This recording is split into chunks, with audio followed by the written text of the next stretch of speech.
A very good evening to all of you. I welcome you all to the ICANN initiative, the Hindu and Indian Express analysis.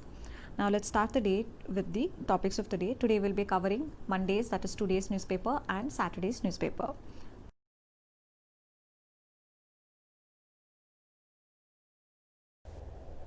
Now let's start with the first topic of the day. It is about India's foreign policy.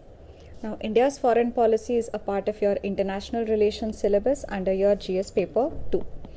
So, this whole article basically was trying to project how India's foreign policy has been shifting and it is more dynamic. There was once upon a time we were more friendlier towards the United States, and then we tried to maintain our strategic autonomy or neutrality with any of the power blocks, and then again now we are shifting our alliances because the global order is also very fluid and dynamic. As there are changes in the global order, we also keep shifting our foreign policy so that our foreign policy is more pragmatic.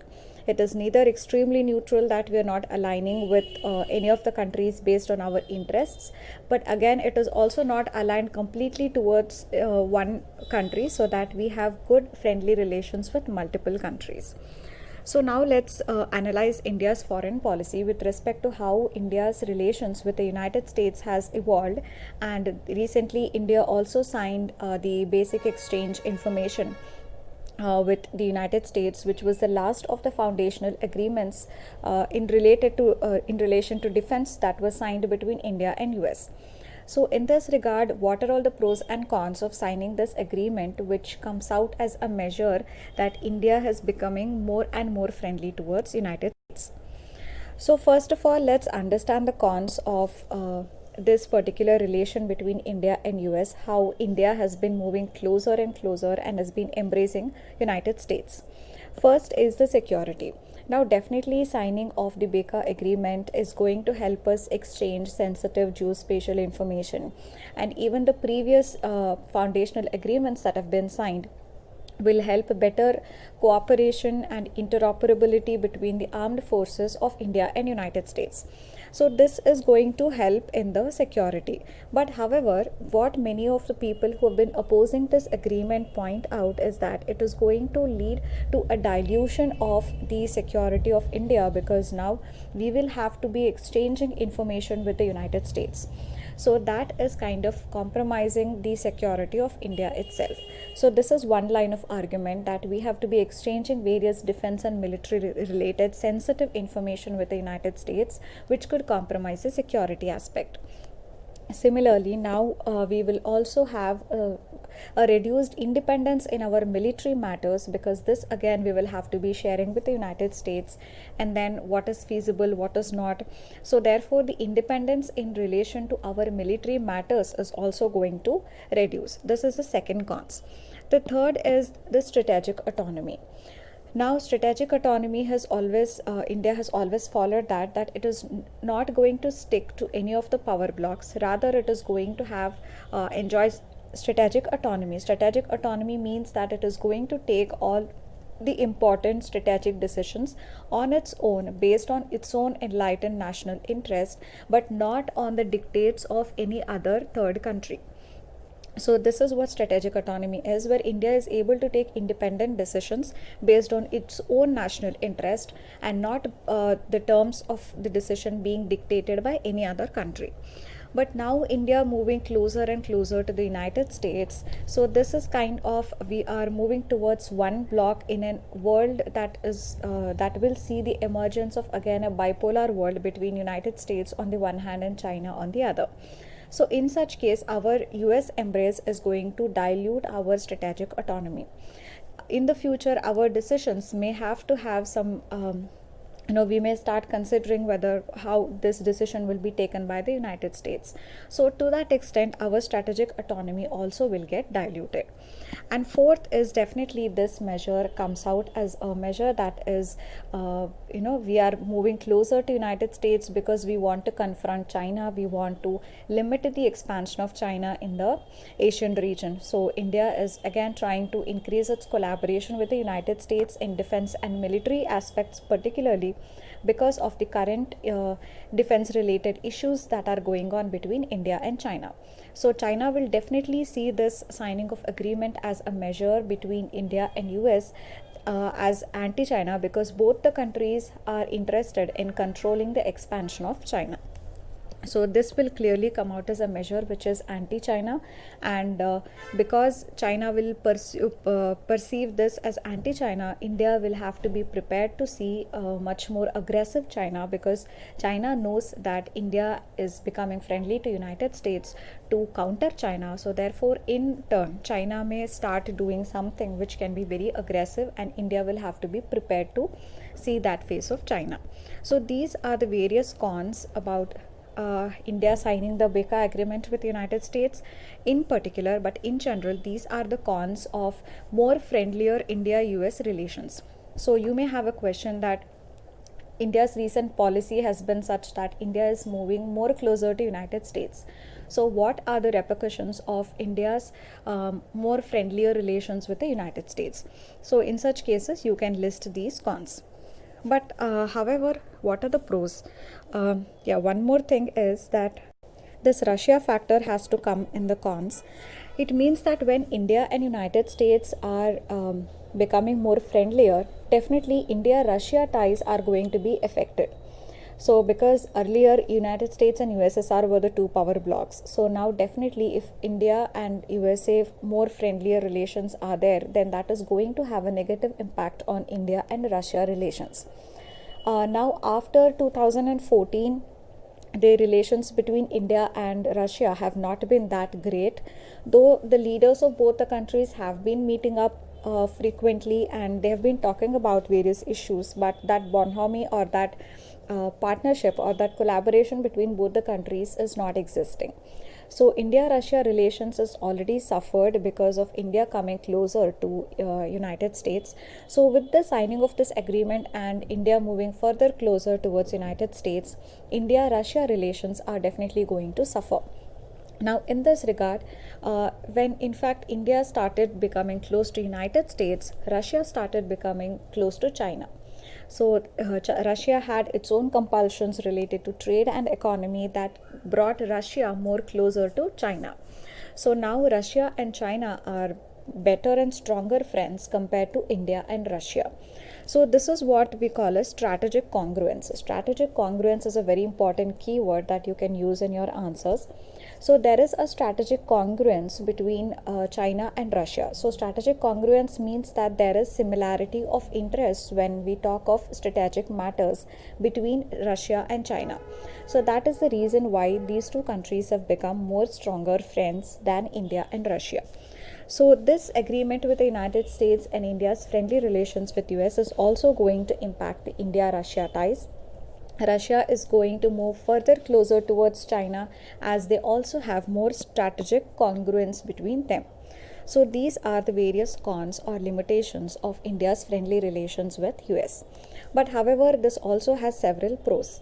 So one is definitely that India's relations with the United States is going to be cemented and is going to be more stronger.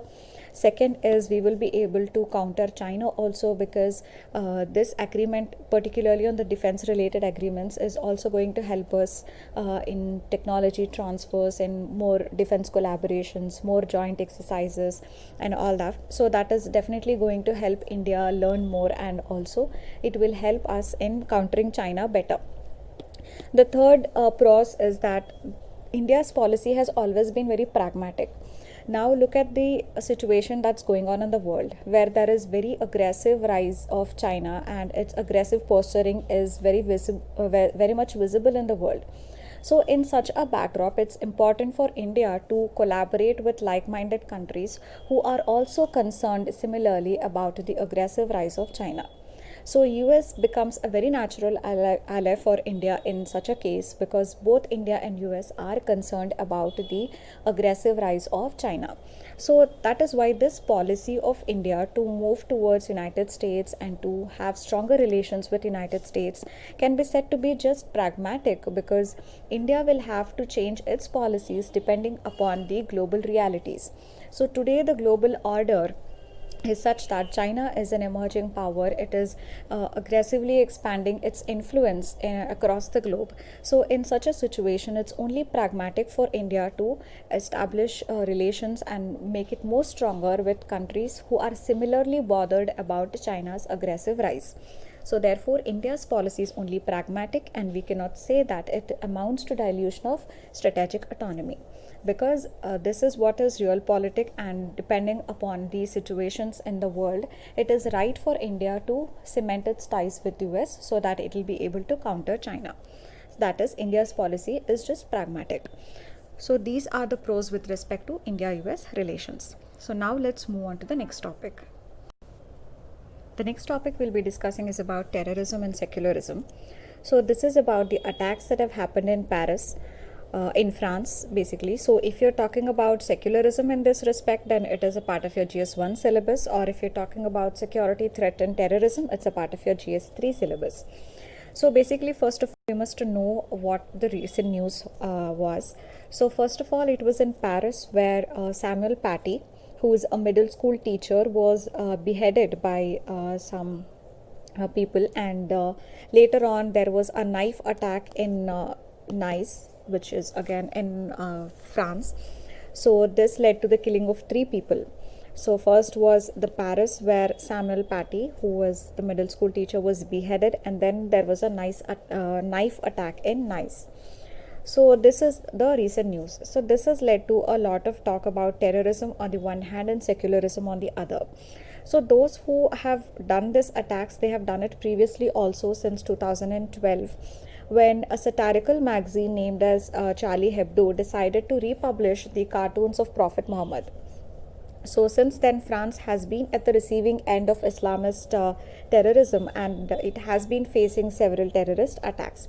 So you have to mention this as an example when you're writing about terrorism and radicalization, fundamentalism in general. So you have to mention this example of what happened in Paris and Nice attacks recently.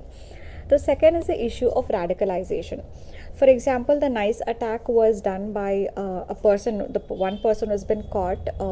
He is a man from Tunisia, and there has been a lot of radicalization that's going on, particularly among the youth, who feel that they have been left behind in the process of development, or in the process of socialization they have been left behind. So the radicalization is one more phenomena that is widely prevalent among these disgruntled youth, who feel that it is for them, it is the responsibility upon them to take revenge and to set things right. The third is the extremist ideology. Now, these youths are following the extremist ideology of some of the organizations like the Islamic State or the Al Qaeda, where they believe in violence. So, basically, it's about the interpretation of religion. So what these people believe in is a particular interpretation of religion, which can be said as a perverted interpretation of religion. So according to their view, whoever doesn't subscribe to their worldview and their interpretation of religion, they are going to attack them, and they are going to unleash violence on them. So that is how they are using religion as a tool to unleash violence, to destroy all those people who don't believe or subscribe to their worldview. So this has led to a debate upon secularism and terrorism.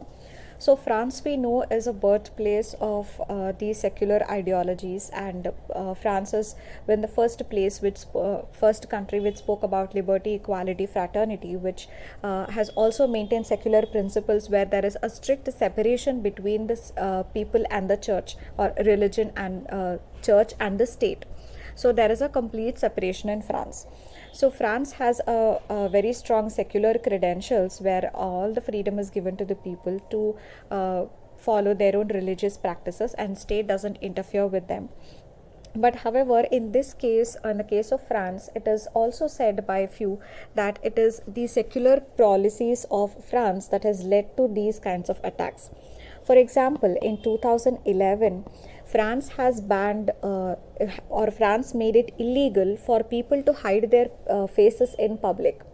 So this means that thousands of women in France who were wearing niqab and burqa, they automatically could not had to stop wearing it because France made it illegal for people to hide their faces in the public. So France governance has also always been against the display of various religious symbols in the public places. So that is how France maintains its secular credentials. But when for people, if they feel that they cannot wear some of their religious symbols, or they cannot wear their niqab and burqa, then that is how they feel offended, and that is what leads to radicalization, and eventually it leads to terrorist attacks. So that is how some people say how the secular credentials or the secular policies of France has actually led to these terrorist attacks. But however, the counter view says is Britain, for instance. In Britain, there are no such policies of banning religious symbols in public. But still, Britain also seen a large number of terrorist attacks, particularly in 2017. The number of terrorist attacks that happened in Britain was more than the number that happened in France.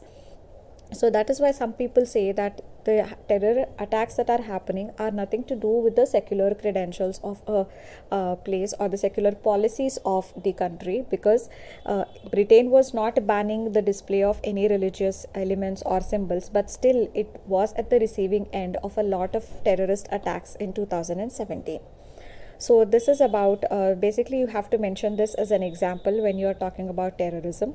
And if you may also have a question on secularism and how that could lead to terrorism.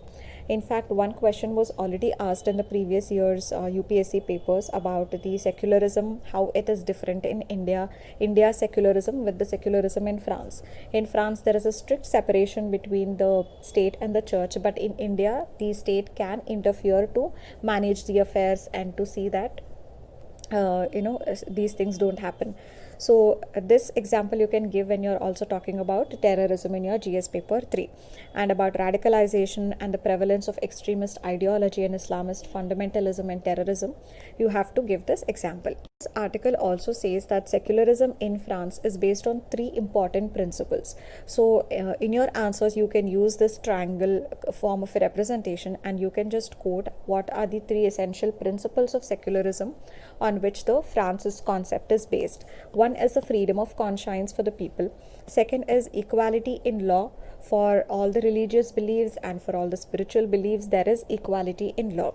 And third is there is neutrality in the neutrality of the state. So the state and the polity is completely neutral to whatever religious or spiritual is happening. It's completely neutral. So these are the 3 important or the essential principles of secularism in France. So this you can quote in your answers. Now we shall move on to the next topic.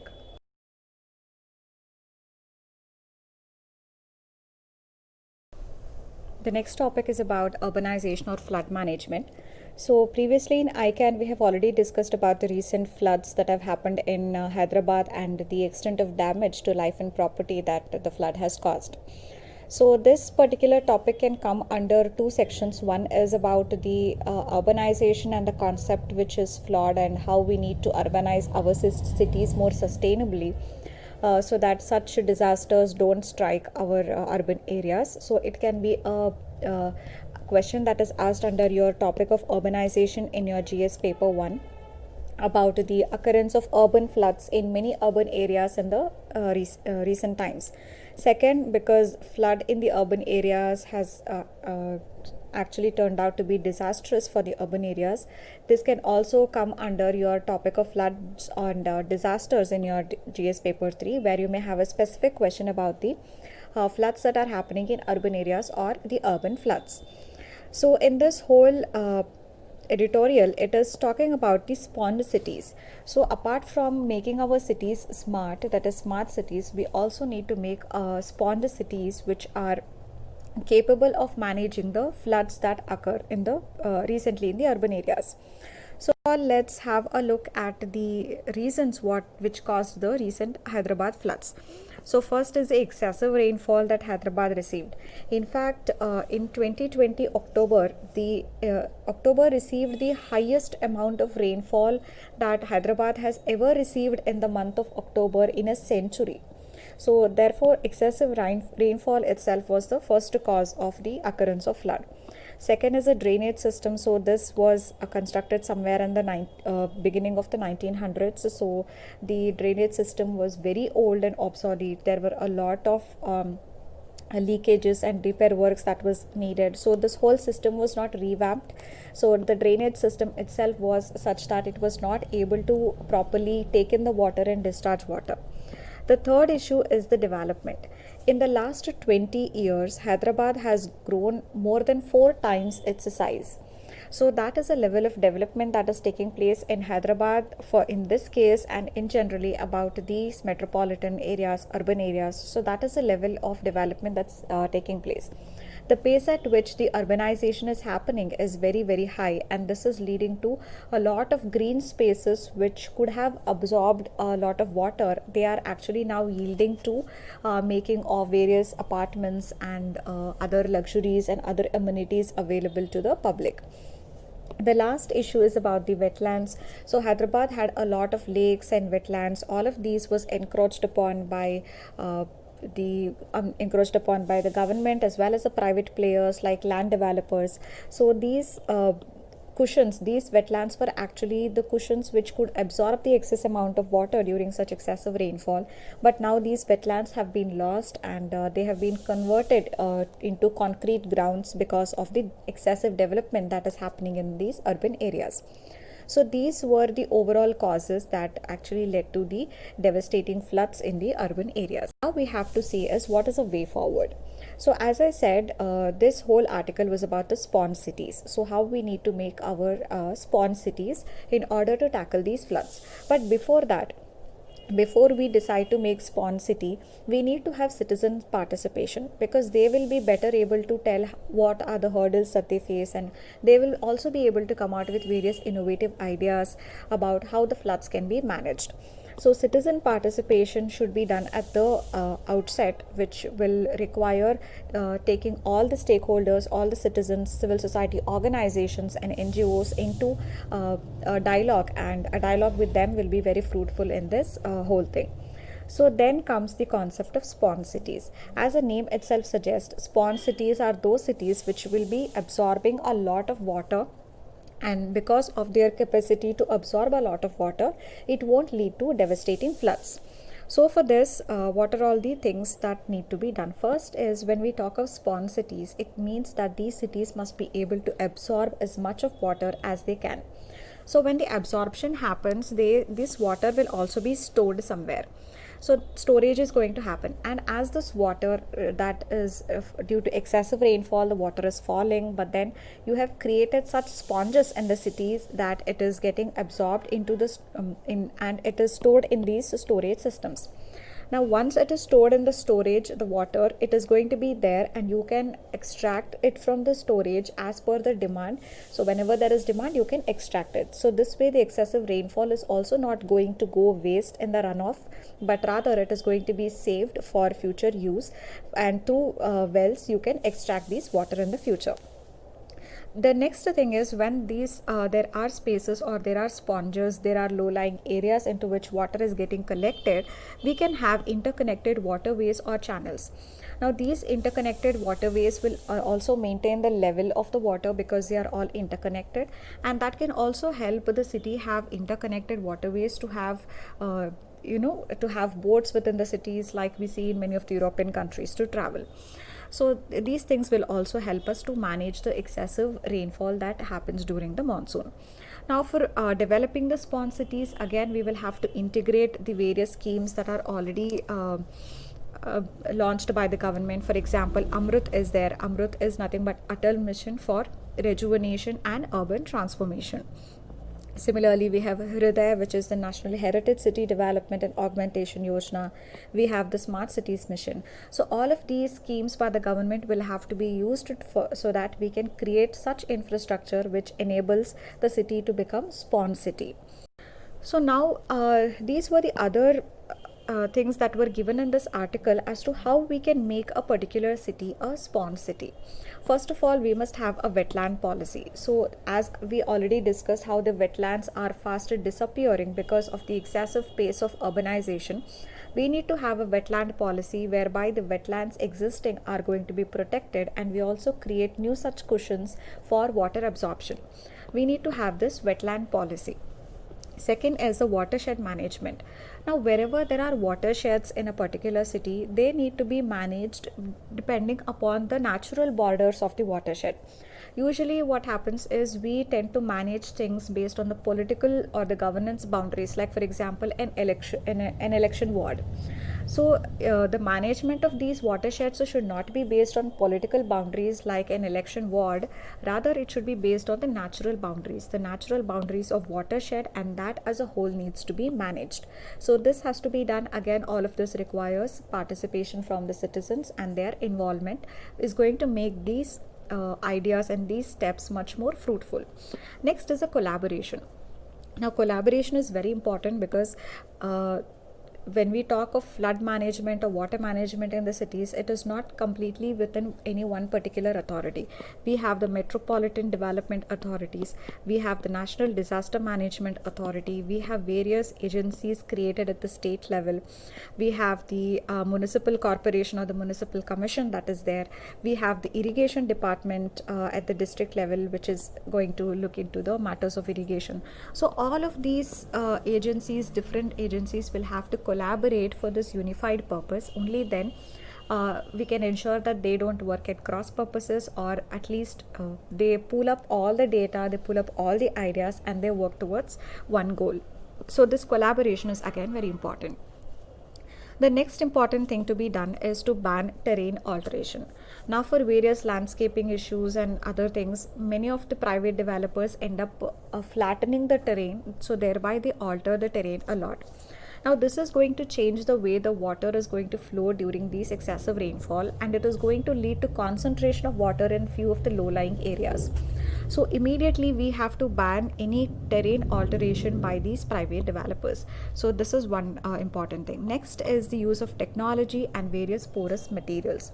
Now, because of the rapid urbanization, we have a lot of concrete that is being used in the construction of buildings, in the pavement of roads, and many things. So this concrete doesn't lead to the absorption of water to the soil, underneath the soil. So we need to use a lot of porous materials. For example, this article says we can have green roofs. So rather than having concrete roofs, we can have some concept of green roofs, and we start harvesting water and collecting water. We need to pave our roads through porous materials. Again, this requires a lot of technology to be developed, how to make the material which is used for road pavement more porous, so that the water just goes into the soil. So this is again one important thing which needs to be done. So all of these steps will have to be taken if you want to make our cities spawn cities, so that they don't succumb to these occurrences of flood, but rather they can very well manage such floods whenever they occur. So this was about the urban flood management and the concept of spawn cities. Now we'll move on to the next topic. Now, this is a small topic about disaster management, which is a part of your GS3 syllabus. So recently, just now we discussed about the Hyderabad floods. So the floods have been so devastating that many people, thousands of people rather, they have lost their shelter, they have lost their homes. So now the relief efforts are going on in Hyderabad, where the relief has been announced by the government to the people who have been affected by the disaster. So government has announced a relief of 10,000 rupees to each of the families that have been impacted by the floods that have happened in Hyderabad. But the concern has been that the government has not, first of all, identified the beneficiaries properly. That is, those families who were actually affected adversely by the disaster, they have not been properly listed out. So this itself has created a big loophole where a lot of people who are not even impacted by this disaster are also ending up getting the relief or the assistance provided by the state governments, and a lot of people who have actually lost their shelter, they are not getting the benefits. There is also a lot of corruption that is happening, and a lot of diversion of the resources which are meant to provide relief to the people are being diverted, and there is a lot of corruption also that is happening. The reason why this is happening is because the state government is giving this cash assistance in the form of cash to the families who have been impacted. It should have actually been given into their bank accounts of the people who have been affected, but rather the government is giving assistance or the relief in the form of cash. So whenever cash is handled, definitely there is going to be diversions in the relief resources, and there is going to be corruption. So this you can quote as an example when you're talking about disaster management, because as we know, disaster management means it's a cycle of events, starting from pre-disaster phase to the post-disaster phase. You have mitigation and preparedness, and then the occurrence of the disaster, and then you have relief, rehabilitation, and all of those phases in the disaster management cycle you already know. So in that, when you are talking about each of these phases and analyzing how the disaster management in India, what are the faults or the flaws in the disaster management policy in India, you may address that in a post-disaster and a pre-disaster categorization, or you may take up each of the points in the entire disaster management cycle. That is, what are the issues in preparedness, then issues in mitigation, and then you have relief, rehabilitation. So what are all the issues there? So you can talk about that. So when you're talking about the relief, then the major issue is that there is diversion of the resources which are meant for relief to the disaster struck families. There is corruption, there is leakage. So in that case, you can use this example of the Hyderabad floods. And also you can use this example in your ethics paper, your GS4 paper, because diversion of such resources meant for families who are struck with a disaster and who have been devastated, who have lost their shelters and homes, and diverting that for something else and doing corruption in such cases, it is going to impact all these poor families a lot. So this is outrightly unethical, and you can use this as an example in your ethics also. Now we move on to the next topic. Now this again is a small issue about the corruption or a scam that has happened in one of the policies by the government. So you may have a general question in your polity paper about what are the issues faced in the implementation of various programs by the government. So one common issue that we face across the implementation of any program, be it any program of the government, is the corruption. So now you can give this example when you're talking about the issues related to policy implementation. So in that, one of the issue is the widespread corruption that is prevalent in the implementation of various policies of the government, due to which the benefits which are meant for the beneficiaries or the target citizens, they hardly reach the beneficiaries and are diverted in the middle itself. So this scholarship scam is about the pre-metric scholarship that are being given to students, particularly the minority students, by the Ministry of Minority Affairs. So it gives pre-metric scholarships for students who have not yet reached 10th standard. So in this case, this happened in Jharkhand, where because of a lot of corruption and the fraud that has happened, many of the students who actually had to get the pre-metric scholarship have not gotten that. So this has been diverted, and there has been the students have been defrauded, and corruption has happened, due to which these students from the minority communities have not been able to have access to the pre-metric scholarships that they were entitled to. So you can quote this scholarship scam in Jharkhand as an example when you're talking about the issues which the various policies or the policy implementation in India that is facing.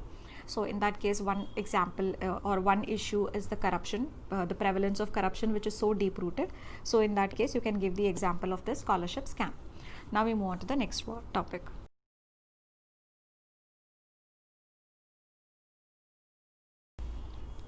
Now this again is a small issue, which is the issue related to education. Now this can be a part of your GS syllabus 2, paper 2, which has the topic of issues related to education, and also it can be used as an example in your GS paper 4, because we have two conflicting issues here, or so which one is to choose becomes basically an ethical dilemma. So when we talk of this particular incident, what has happened is, before that, Niti Aayog has started a project that's called as SAT-E. Now here SAT-E means Sustainable Action for Transforming Human Capital in Education. So it is a program for improving the quality of education that was started by Niti Aayog. So under this, one of the major points under this project is that the schools, the government schools, will have to be rationalized, because there are thousands of such government schools operating across the country where they are with zero enrollments or very less number of students who are going to the schools. So, like that, 8,000 schools had been identified in Odisha which were supposed to be merged. That why? Because these 8,000 schools had either no enrollment of students in them or very less number of students in them. So it was thought that the resources which are already scarce can be utilized for an over one school to improve the quality of that school, rather than use it or spread it very thinly over maintaining a large number of schools in which the enrollment is also very less. So the idea was to merge schools which has very less or no enrollment, and then shift those resources or the money spent over maintaining that school and put them into just one school in the area, so that that school can be properly maintained and quality education can be given. So this is just about the economics of running the schools, the expenditure which is involved in maintaining the school, and if the number of children who are enrolled is very less, then there is no point in having a separate school. But however, now this what has happened in Odisha, where the decision has been taken to merge 8,000 government schools. There have been a lot of protests by the parents and some of the activists. What they allege is that the closure of these schools or the merger of these 8,000 schools is usually, it will lead to more dropouts, because you have to analyze those areas where there are less enrollments. So usually they are those areas which are the tribal areas or those areas which are in the hilly terrains. So the schools in these areas usually see very less enrollments or no enrollments. So now if those schools are closed down, then the tribal children will completely stop going to the school, and people from the hilly terrains will also completely stop going to the school. So merger of these schools, thinking from an economy perspective to save the cost or the save the expenses over maintaining and running those schools, if we think from an economy point of view, then that will lead to dropout of children from the schools. So if the schools become much more farther to students who belong to these tribal areas and hilly areas, they will stop going to school, which will just increase the dropout rates. This is the argument that is given by several parents and the activists. So now on the one hand, you have a dilemma that yes, definitely it is better to close down those schools which have no or very less enrollments, because that money can be spent on another school in which more quality and more resources can be provided. But on the other hand, it might also lead to dropout of few children who think that the school has now become more farther to them, and they may not be willing, or they may not have enough resources to go to the farther school. So this is one issue that is related to education, that implementation of these kind of projects, educational projects like the SAT-E, is actually leading to merger of schools, which can also lead to increase in the dropout rather than increase in the quality of the education. So this is one of the issue related to education. Now we move on to the next topic.